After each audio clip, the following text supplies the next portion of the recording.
j'espère que vous allez bien. Alors oui, ça fait longtemps que je n'ai pas posté de vidéo, tout simplement pourquoi. Déjà, il y a quelques temps, j'avais des problèmes vraiment avec ma Wi-Fi, ma 4G. Donc même pour suivre mes cours en ligne, c'était une catastrophe. Et ensuite, je voulais vraiment vous filmer une vidéo avec le colis que je devais recevoir de chez Makeup Ready. Pollution, qui n'est toujours pas arrivé. D'ailleurs, ça va faire 3 semaines que j'attends mon colis. D'ailleurs, je pense que je vais faire une réclamation parce que même si, oui, il y a le coronavirus et tout, au bout d'un moment... Faut pas pousser mémé dans les orties, quoi. Donc, bref.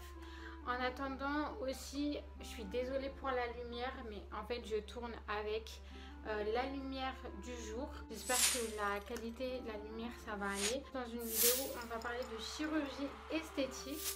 Donc, pour ceux qui ne le savent pas, dans ma précédente vidéo sur les 20 faits sur moi, j'avais bien évidemment évoqué la chirurgie esthétique. Pour le moment, je n'ai fait aucune chirurgie esthétique sur mon corps, ni sur mon visage et autres. Tout est naturel, comme vous le voyez là. On va en parler aujourd'hui.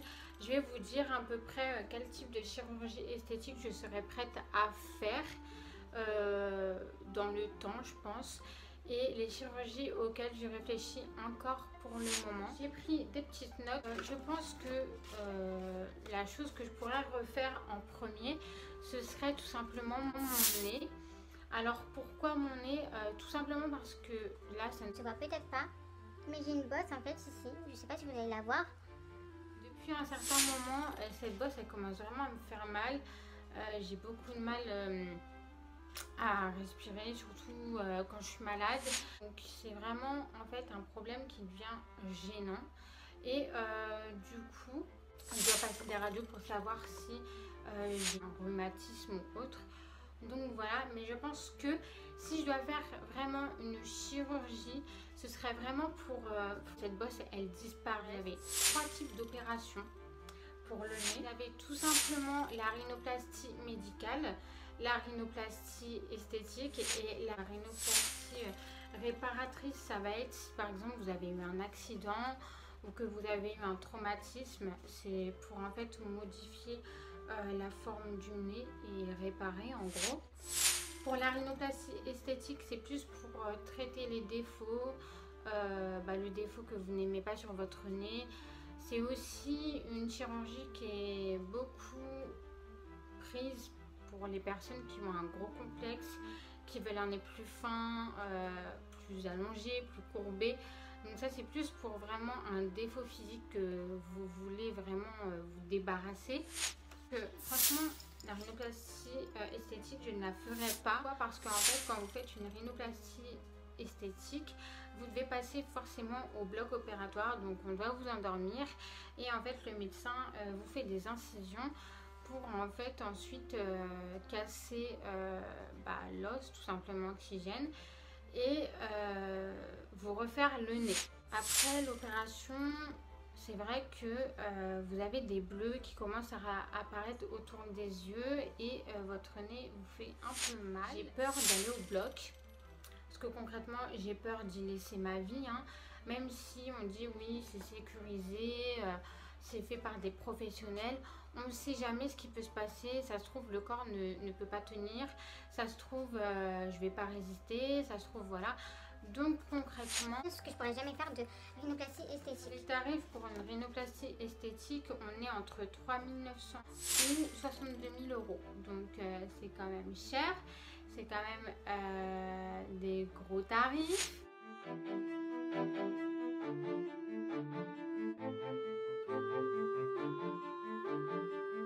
Et c'est le séjour d'une nuit, vous avez une anesthésie générale et après vous avez tout ce qui est les frais. Donc vous avez le frais de consultation avec le chirurgien, donc les frais s'élèvent à 50 euros. Ensuite la consultation avec l'anesthésiste qui est à 100 euros et après vous avez bien évidemment les bas de contention donc qui sont à 50 euros.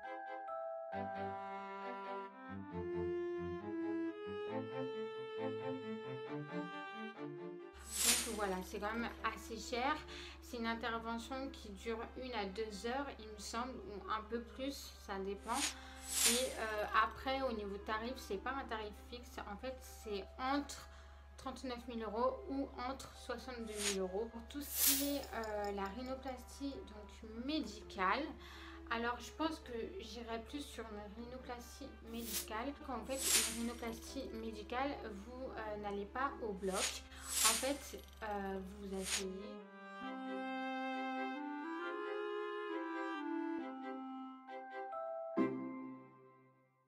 On va juste vous anesthésier un peu le nez, mais vous êtes consciente et tout. Et en fait, le chirurgien va venir tout simplement vous injecter dans la bosse, enfin à l'endroit où il y a la bosse. Il va venir en fait vous insérer de l'acide hyaluronique, ou sinon il y a d'autres produits que l'acide hyaluronique. Vous avez la Radiesse.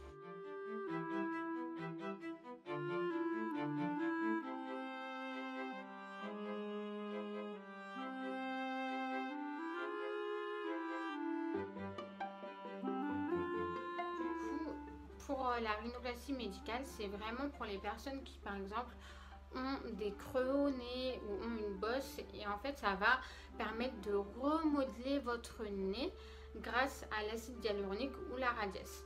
Il faut savoir que pour le prix donc, de l'acide hyaluronique, on est sur 420 € au niveau du prix. La Radiesse, on est sur du 450 €. Donc ça, c'est pour tout ce qui est la rhino médicale.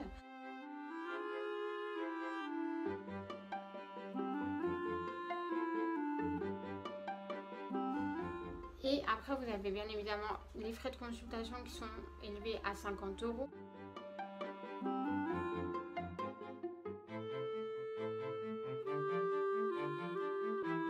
Vous avez aussi la toxine botulique.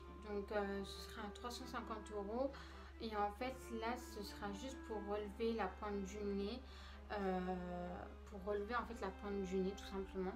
Donc voilà.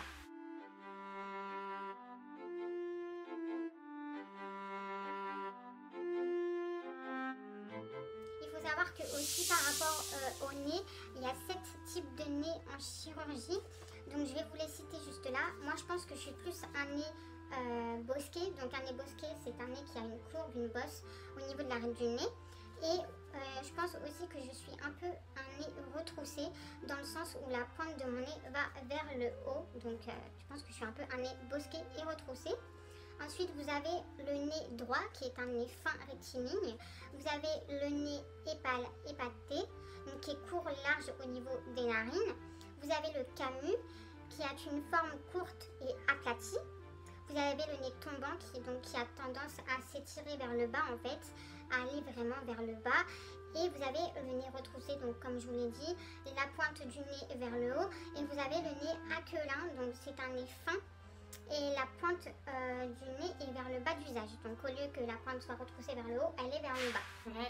Plus, je pense, une rhinoplastie médicale. Pour voilà les raisons que je vous ai expliquées. Je préfère tout simplement le faire en France. Tout simplement pourquoi? Parce que oui, même si à l'étranger c'est moins cher, qu'on vous garde un peu plus longtemps et autres, quand vous allez à l'étranger, la famille, enfin la plupart de votre famille ne peut pas venir avec vous. Quand vous vous retrouvez le jour de l'opération, s'il n'y a personne avec vous, vous êtes un peu seul.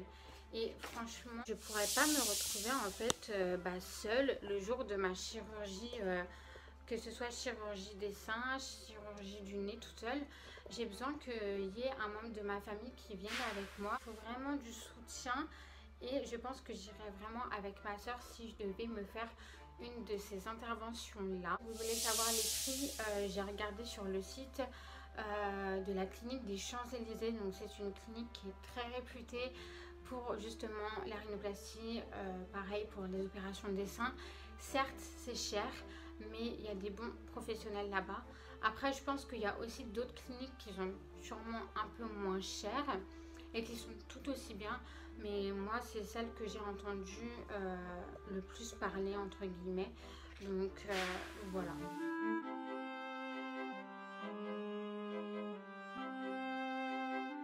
On va passer à la deuxième opération que peut-être je me ferai, mais cette opération j'en suis vraiment pas sûre. Ce sera vraiment par rapport à mes seins. Pourquoi mes seins? Parce qu'en fait depuis toute petite je suis complexée par ma poitrine. Je trouve qu'elle est pas... En fait plus je grandis et plus en fait j'ai l'impression d'avoir une poitrine d'enfant, une poitrine pas féminine. Enfin vraiment genre j'ai vraiment envie d'avoir une poitrine de femme. Pour moi j'ai l'impression que j'ai pas de poitrine, que ma poitrine n'est pas volumineuse, que... Enfin... Ce qui est bien dans une petite poitrine, c'est oui, ok, d'accord, vous pouvez porter des décolletés hyper ouverts. Des fois, vous n'êtes pas forcément obligé de porter des soutifs si vous n'en avez pas l'envie. Mais vous n'avez pas ce côté femme. Enfin, moi, les seins, je trouve que le corps d'une femme, ça doit être bien modelé. Et je trouve que mon corps, il a été modelé bien au niveau des fesses, des cuisses et autres, mais pas des seins. Genre j'ai des tout petits seins et c'est hyper frustrant parce que des fois dans la rue je vois qu'il y a des filles, elles ont mon âge ou elles sont un peu plus petites et elles ont des big seins, genre des seins vraiment de femmes volumineux. Enfin c'est vraiment beau à regarder et moi quand je regarde ma poitrine Je me dis, ah ouais, non mais t'as une poitrine de gosse, quoi. T'as une poitrine de gosse.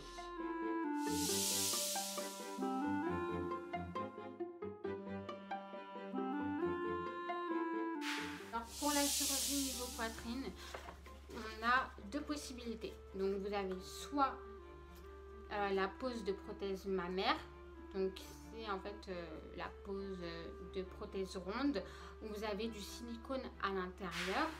Donc la chirurgie c'est à partir de 5 000 €. Donc bien évidemment après vous avez la consultation chez le chirurgien à 50 €, l'anesthésiste à 100 €, les bas de contention 50 € et la brassière, enfin le soutien-gorge de contention à 100 €.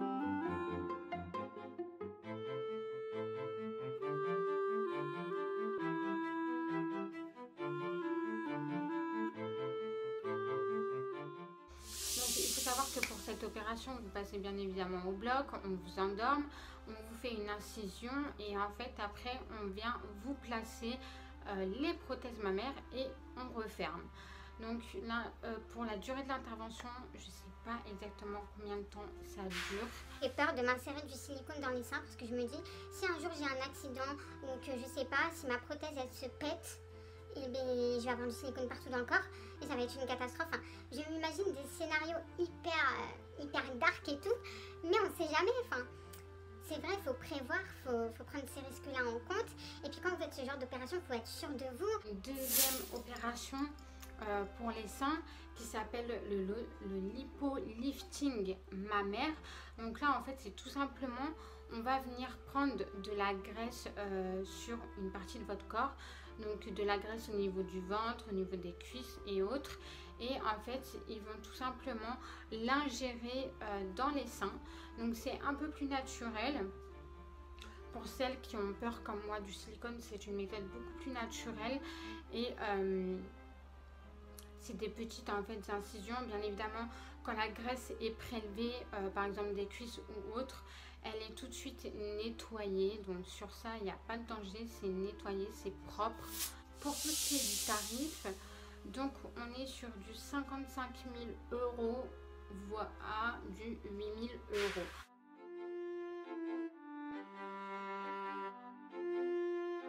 Donc oui, les tarifs sont assez chers pour cette intervention, mais je préfère limite mettre un peu plus et me dire que c'est de la graisse qui vient de mon corps et que du coup ça peut pas forcément me faire de mal que me mettre des trucs en silicone qui peuvent péter, même si c'est très sécurisé.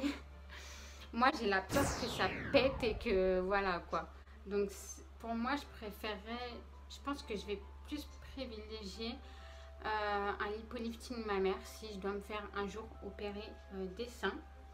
Donc pareil, vous avez le chirurgien, c'est 50 €, l'anesthésiste 100 €, bien évidemment les bas de contention toujours 50 € et 100 € pour le soutien-gorge de contention. Donc voilà.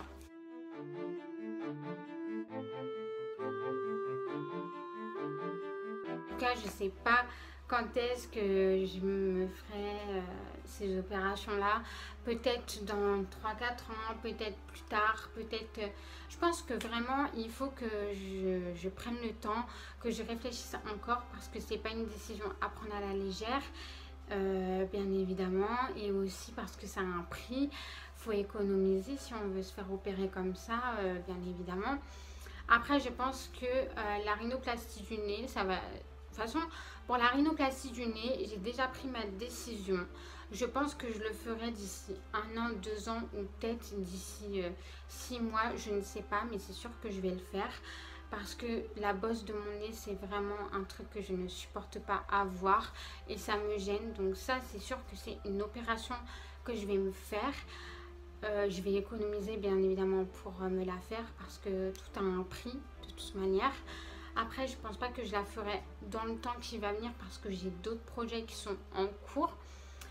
Mais je pense que ça tardera pas. Voilà. Mais après, pour tout ce qui est la poitrine, il faut encore que je réfléchisse. Il y a plein de questions qui se posent. Il y a plein de réflexions. Il y a aussi un engagement. Il y a aussi des risques, bien évidemment. Donc, c'est plein de paramètres à prendre en compte et c'est plein de choses à réfléchir. Donc, pour l'instant, je préfère mettre tout simplement les prothèses mammaires, l'opération des seins de côté et plus me concentrer sur mon opération du nez et autres. De toute manière, le jour où je me ferai opérer du nez où j'irai me mettre de l'acide hyaluronique, je vous ferai une vidéo sur ça. Ne vous inquiétez pas, vous aurez toutes les images du début jusqu'à la fin.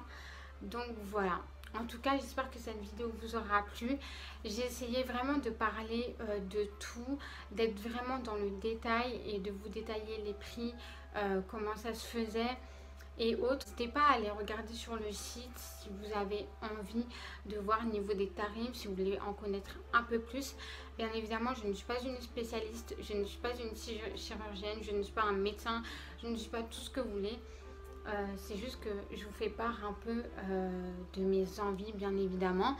Donc voilà, en tout cas, n'hésite pas à t'abonner, liker et partager et commenter pour plus de contenu sur ma chaîne. Et je vous fais de gros bisous.